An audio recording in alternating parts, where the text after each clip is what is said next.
Hi guys, in this video I'll guide you on how to connect an iPad to your TV using a HDMI cable. Now this can also be your monitor or any other external display, and the process is quite simple. The first thing we are going to be needing is a HDMI to HDMI cable like this one over here. You're also going to be needing an adapter like this, which actually has a HDMI input from over here and then a USB-C. So because our iPad does not have a HDMI input, we are going to be needing this adapter to convert the HDMI to USB-C, which is what our iPad supports. But keep in mind that not every adapter would work for this. So whichever adapter or docking station you want to get, you have to make sure that it supports iPhone or iOS to external display feature. Now I'm saying all of this because I previously got this particular docking station and it did not work out for me. So this one over here, as you can see, it has different ports, which is actually a good one because aside from connecting it to your iPad, you can also connect a wired mouse and every other device that you might want to connect. And it also has a USB-C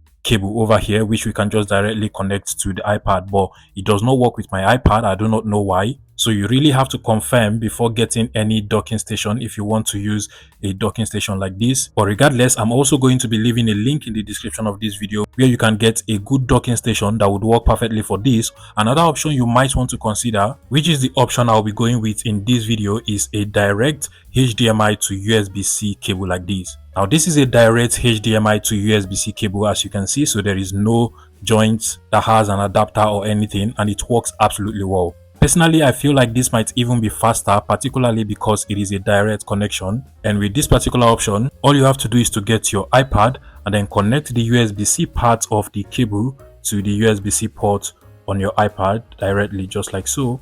And then you can also connect the HDMI cable now to any of the HDMI ports at the back of your TV. If your TV has more than one HDMI port, any of the HDMI ports would work. By the way, if you already have an adapter like this, the connection process is also quite simple. Just connect one end of your HDMI to HDMI cable to the HDMI port on the adapter.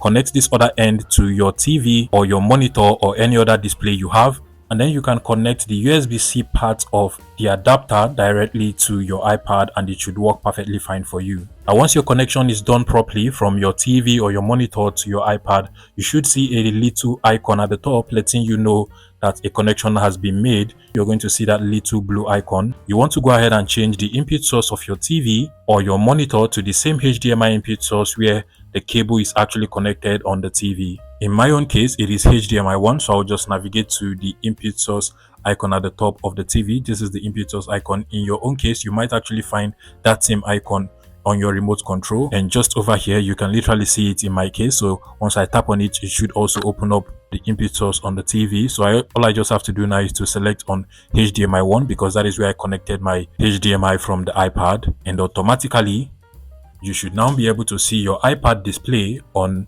your TV or your monitor or whatever external display you're using, and you can see that this works absolutely well. But if in your case it is still not working, maybe because you're getting a blank screen, what you can do is to go over to the settings of your iPad, and then from here you want to navigate to the display settings, that is display and brightness from over here.